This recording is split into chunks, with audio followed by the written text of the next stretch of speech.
This video has been brought to you by DataVinci Analytics Agency. Hi, I'm here on top. So in this video, we are going to discuss something very fundamental. That's what's a marketing pixel. Now, some people might think that why he's creating a video on a bloody marketing pixel. Almost everybody knows about it. So there's one thing that you know about something, and there's a different thing when you can properly express what you know. So I quizzed people, even the people who have been in the industry for quite some time, on whether they can clearly express what's a marketing pixel. And I was surprised that many people could not clearly express what's a marketing pixel and why a marketing pixel is required. So I took this onus upon myself to create the video that can help people explain what's a marketing pixel even to a 5-year-old. All right, so let's get into it. Okay, now marketing pixels, a world without them. What would happen if there are no marketing pixels? If marketing pixel do not exist, why we needed them, right? So let's assume that this is Google, okay? And you come to Google, then you see an ad and you click on that ad and then you land on the website, okay? Now, for the time you are with Google, you are on google.com and you are interacting with all the components that are there on google.com, including the ads. Google knows what you are doing because it's Google's platform. The same case can be applied to Facebook or TikTok or any other ad platform as well. So as long as you are within the bounds of the platform, they know what you are doing. But the moment you interact with an ad, okay, now you are on the platform of the advertiser. So if you're running an ad, so visitor has come from the ad platform to your platform.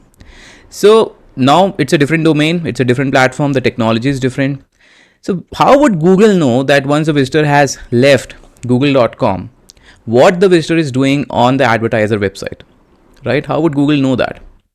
Okay, so a marketing pixel is required so that marketing platform like Google's, Facebook, etc., they can track the visitor activity, user activity on the advertiser website, right? So once someone has left this platform, come from here to here, the platform still wants to know what's going on. Once I send them from my ad to a particular website, what they eventually did. So the marketing pixel will help the ad platform understand what the visitors are eventually doing on the advertiser platform. And one of the key things that the marketing pixel wants to know is the conversion action. So I'm running an ad and I'm expecting a conversion, right? So once someone takes an action, conversion action, then the marketing pixel sends the data to the ad platform that a certain conversion action was taken by the visitor that you sent to the advertising website.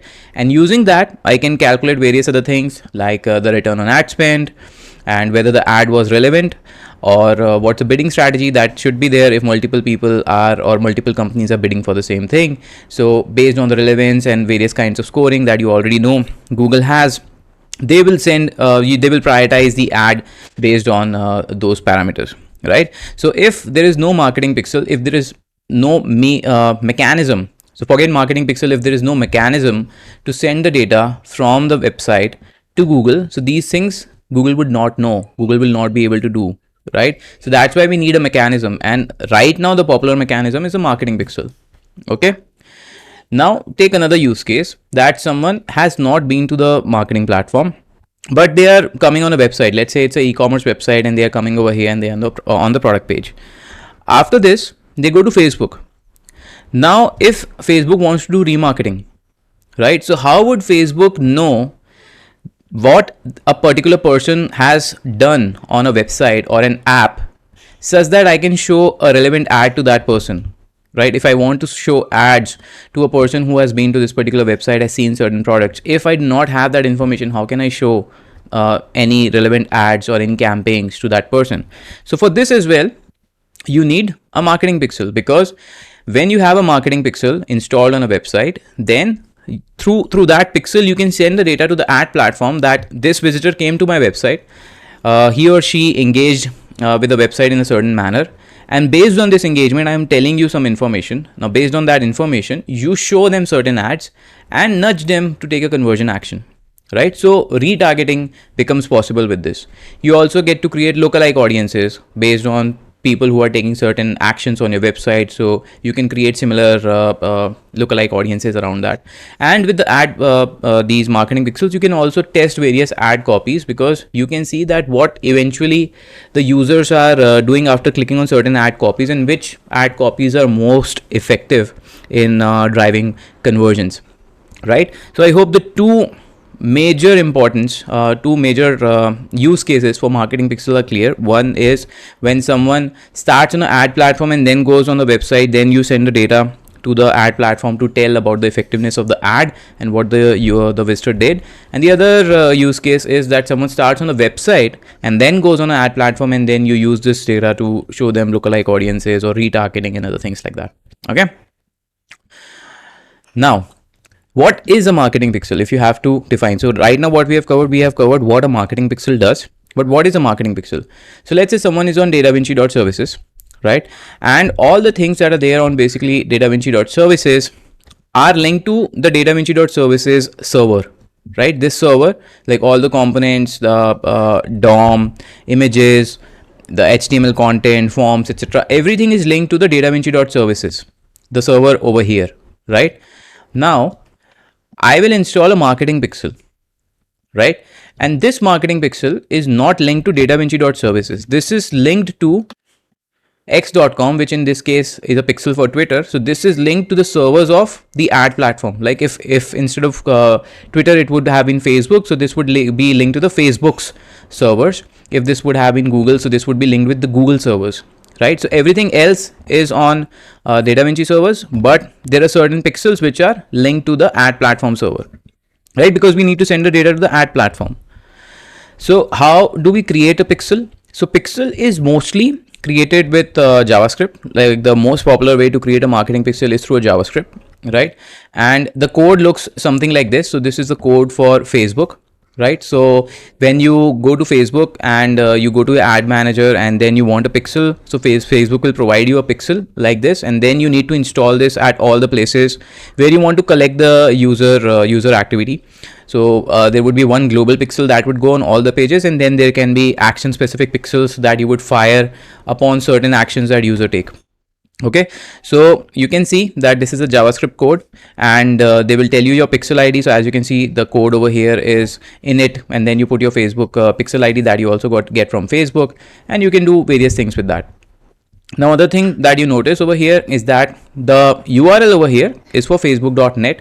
Similarly, there is an image tag which can be done when there is no script tag. This is linked to the facebook.com as well, right? So there is a JavaScript code, right, which is going to send the data to the ad platform server, which in our case right now in this example is facebook.com or facebook.net.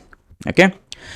Now, so there is an image pixel which has been created by JavaScript, and now what this JavaScript is going to do, it is going to create a simple, like the most popular way to do it is simple 1x1 image pixel, and this is like a transparent or a pixel which is very small and it's not visible to the user. So even something from Twitter is existing on a particular page, there is a pixel that is existing on a particular page, it is not visible to the user, right? So there is an image tag, but the user is not seeing as such any image, and it's very small, it's only 1x1.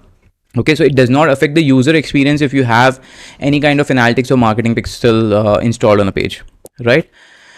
Now, what happens that this is an image pixel, right? So whenever an image component is there on the website, right? So the component requests some data from the server, right? So if you install any image on the website, this image or any other image which is on your server or which is on other server, so whenever you install an image, so the image gets rendered from the server, right? The image is not directly present in the browser. So you send a request URL. So you send a request to the server that the client or the visitor is requesting for some content, send that content back, right? So this server then sends some data back. So it would be better if we look at like a website, proper website. Okay, so let's go to DataVinci.services, and here if you go to the network tab, so this is a Chrome developers tool, and if you go to network tab, so you can see a lot of activities are happening over here, right? And if you know, then you can filter out certain requests. Like this thing is in front of me, collect. Now collect is an request for Google Analytics, right? So this is the request URL. So this is a request that is being sent from the image pixel to the Google's server or Twitter server or Facebook server, right? So this 1x1 image, this is the code, this is a request for that image. So this is the request that we are sending to the server to do something, right? Now what is special about this request?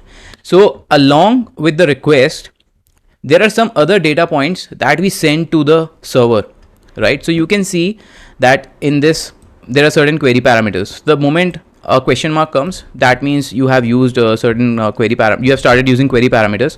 So the first query parameter is always sent with a question mark, and subsequently all query parameters are sent with an ampersand. So the first query parameter over here is v. So we are sending something with v, and we are saying that v equals to 2. Then the second one is tid, right, which can be the Google property ID. Then there is GTM, there is P, and there are various other kinds of parameters which a pixel sends information to the ad server, right? So it's a very creative and intelligent way wherein through image request, where with a basic 1x1 image request, which is not very heavy to load on the website, you're sending some information through an image request URL, an image which is not visible to the user. You are sending using query parameters and information to the ad server, right? So when you send the information to the ad server also responds back, right? So it takes the information about the user. So you send the information about the user's location, what kind of pixel they are loading. You also tell about the advertiser ID. So whoever is the advertiser who is running, who is owning this website, they will have a particular ID, right? So you tell that this data is coming from this particular advertiser, right? And in return, mostly what the server will do, the server is going to drop a cookie. Okay, the server is going to drop a cookie. So when the request URL is sent to the server, with that URL you send certain information about the visitor and the website and the advertiser to the server, and based on the configuration that you have set on the ad server, it will return back something. Okay, and that is mostly going to be a cookie. And why we use the cookie? So that we can identify the visitor, right? Now the so if you go over here back, right, and then if you go to your cookies, so you can see that these are the cookies which, based upon the response, this particular ad platform has stored on my browser, and based on which it is identifying my activity, and based on which it will take certain decision when I go back to any of the Google partner website or any other place to understand that what I have done and to stitch that information and to take certain actions on it, right? So this is how marketing platform, the marketing pixel, is installed. Just a small recap because I kept on saying a lot of things, right? So what happens mostly on a website like this is DataVinci, everything like these things, these components, these logos, everything, they are hosted on DataVinci server, right? But we will install a marketing pixel which will be linked to the ad platform server, right? This marketing pixel is mostly going to be installed using a JavaScript code. This is an example of the JavaScript code. Here you can see that there are certain snippets here that indicates that the JavaScript is linked to the servers of the ad platform. Okay, and then this JavaScript code is going to create a 1x1 image pixel which is not visible to the user, right? And why we need an image pixel? Because to load an image, we can send a request to the ad platform, and when we are sending a request, we use the query parameters in that request to pass some information about the visitor, to pass some information about the website, to pass some information about the advertiser to the ad platform, right? And then that ad platform returns back with a certain response, right? And that response in general will drop a cookie, and that cookie will identify that particular visitor. And then when this visitor is going back to the ad platform, right, or whatever activity this particular visitor is doing, the ad platform can stitch that information. So if you remember, then our first case was in this case, someone came from Google, saw an ad, went to a website. So using that ID, using that request URL, Google will know what this particular user did on the website after clicking on a certain ad. That information gets stitched. Similarly, when someone comes on an website first and then goes to the marketing platform, using that particular information, then Facebook can show an ad identifying that visitor ID, that this is the same person who saw certain things on the website and now they are back on my platform, so I can show them a particular ad. Okay, and this is where all these privacy concerns and cookie policies and all that come into picture, because people are concerned that when someone is coming on the website, we do not know what kind of tracking is happening, what kind of data you are sharing to the ad platform, and then when I'm going to the other platforms, then based on the data that you have taken from me without my knowing about it, you are showing me certain ads. And there are a team of data scientists, there are a team of some very talented people on working on these ad platforms, which are using the consumer psychology and forcing me to buy certain things, exploiting the information that you took from me without even knowing about me. Because when I came on your website, I was looking for something, but you took some additional data without me knowing about it, and then exploited that data to sell me other stuff.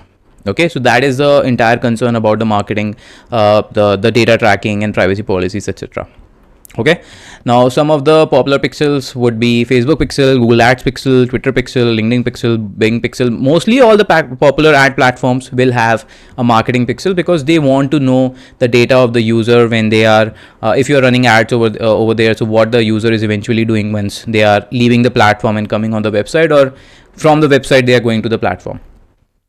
Okay, now there are different kinds of debugging tools which each of these platforms provide, right? And using those platforms, you can see what's the data that you are sending to these platforms. There are certain tools like Omnibug, which are kind of universal debuggers, where you can debug for almost everything. Most of the common and the popular pixels you can debug, and you can see which data is being sent. And this is publicly available. If you have Omnibug on your browser, you can go to any website and you can use this tool to see what's the information that they're tracking and where they're sending it. Okay, so I hope you understood what's a marketing pixel, and I was able to explain the concept, and this video was worthy of your time. And I'll see you in the next video. So whatever your thoughts are, if you have any questions, just put that below. I feel like a proper YouTuber. Bye.